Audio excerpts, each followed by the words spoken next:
Update sa bulkang Canlaon, kapin 200 ka mga tinun-an nga apil sa internally displaced person sa Canlaon City, Negros Oriental nagklase sa makeshift tents.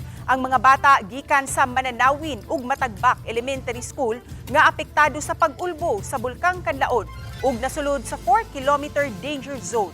Matod sa tigpamaba sa Canlaon City School Division Office, dili ra init sa sulod sa makeshift tents nga gipabarog sa sulod sa covered court sa Masulog National High School Campus.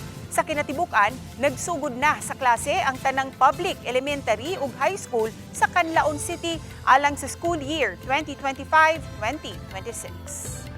So far, we have only 3 schools nga na-dispatch na nasa wala sa ilang school but they are sila sa lain nga school i-cater tungod kay na sila sa permanent danger zone. So far, wala pa man ipa-decree sa atong LGU. Napaman kita ron sa alert level 3. So, we need to comply with the OCD and LGU as of the moment.